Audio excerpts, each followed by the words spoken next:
m'appelle Cindy, je suis opératrice sur commande numérique. Je suis venue en CDD ici pendant quelques mois. Puis pour finaliser, ils m'ont embauché alors que j'avais que 18 ans. J'ai choisi la filière bac pro outillage parce que sortant du collège, je n'avais pas les compétences, on va dire, pour aller en seconde. Donc j'ai cherché une voie professionnelle. Et c'est en faisant les portes ouvertes que je me suis dirigée vers ce bac pro. Ils ne savent pas ce que c'est comme métier l'outillage. Pour eux, l'outillage, c'est des clés, des marteaux. Ils en ont besoin pour fabriquer des pièces, leur téléphone portable, des choses comme ça. On avance dans la formation, ils se découvrent une passion pour ce métier. L'enseignement, on va se diviser en deux parties. On va avoir l'enseignement général avec un taux horaire environ de 20 heures par semaine. Et l'enseignement technique entre l'atelier, la technologie et la construction mécanique se déroule sur environ une douzaine d'heures. Nous travaillons essentiellement sur des pièces issues de partenariats avec des entreprises. Les machines qu'on a achetées après concertation avec les industriels locaux, là, c'est des outillages qu'on avait du mal à réaliser autrefois, qu'on ne réalisait pas.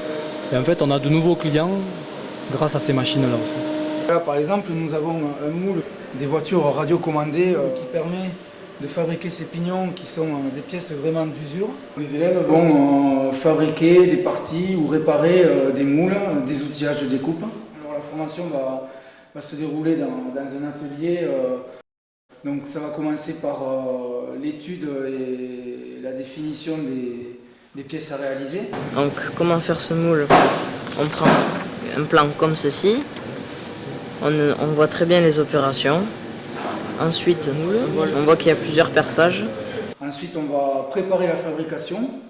Donc là, on va utiliser des moyens informatiques, donc fabrication assistée par ordinateur. Nous sommes sur une empreinte d'un moule que nous mettons au point. Guillaume, là, est en train de travailler sur la partie usinage de toute cette empreinte-là. Donc on définit tous les paramètres au niveau de l'outillage. On va sélectionner les surfaces. Donc on voit un forêt qui va se déplacer. Alors vas-y.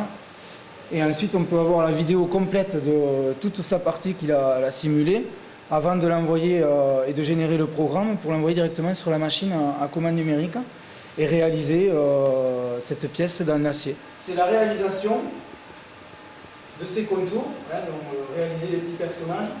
Donc la fonction qu'on va utiliser, c'est la fonction d'usinage de poche. Donc vous voyez bien qu'il contourne les îlots. Donc il faudra penser aussi aux approches et retraits et sauter à chaque fois qu'il rencontre un obstacle pour ne pas avoir un choc sur la pièce. Donc ici vous allez réaliser la poche, ensuite on fait un contournage comme ça, un chanfreinage en fait. Donc là on va générer un programme ici, il y aura un programme ISO qui va être généré là. On aura un programme ISO numéro 1. Donc ensuite qu'est-ce qu'il faudra faire?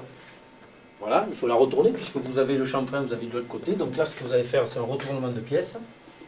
Les jeunes découvrent une activité qui est plus en lien avec les nouvelles technologies et notamment l'informatique. Ensuite, à partir de là, les élèves vont réaliser les pièces sur les machines à commande numérique, machines conventionnelles, machines électro-érosion.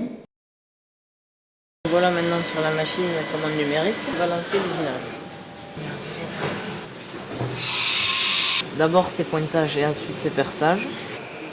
Une formation qui a d'énormes débouchés industriels dans le domaine de l'usinage, de la commande numérique, qui est en lien avec les technologies de nouvelle génération. C'est vrai que les machines-outils d'aujourd'hui, 4 axes, 5 axes, nous permettent d'usiner des formes très complexes. Alors là, je suis sur un tour numérique. On doit faire les électrodes en forme de roue, dans différentes matières pour faire des tests. Je suis sur un tour conventionnel. Je prépare le brut pour aller sur une CN, commande numérique.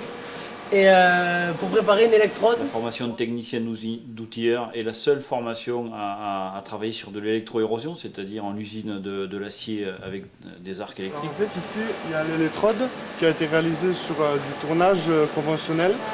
Je vais faire de l'électro-érosion. En fait, c'est pour usiner la pièce avec juste un fil de cuivre. Voilà, on part d'une pièce comme ça qui est faite en tournage conventionnel.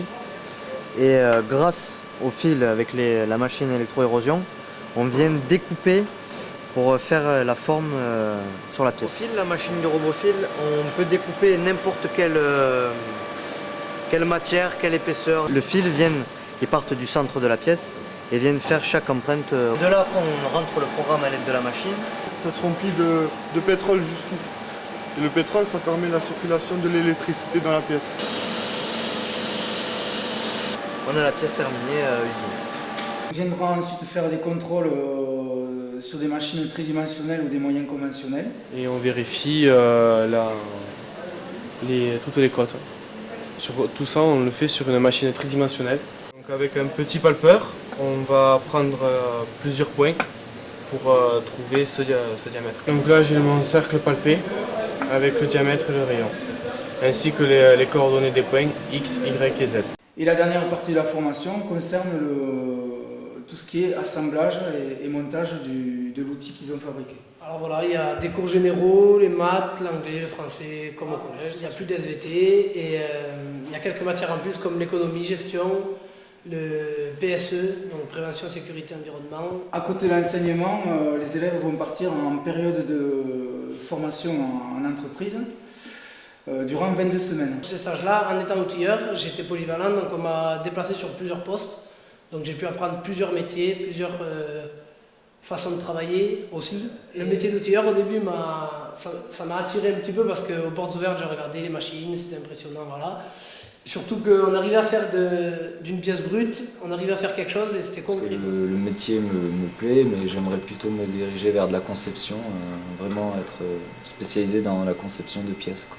Quand je suis arrivé ici, j'étais un peu fâché avec les études et là j'ai envie de poursuivre mes études, soit en BTS, soit en DUT. Alors j'aimerais faire un BTS et une licence pour avoir plus de connaissances dans le métier d'outilleur. Nous avons aussi des élèves qui vont jusqu'à quelquefois école d'ingénieur. Il faut savoir qu'en matière de débouchés, c'est un métier très porteur. Nos jeunes, généralement, arrivent à trouver une place assez facilement, souvent suite à des stages. Dans la région, énormément d'entreprises nous sollicitent pour embaucher.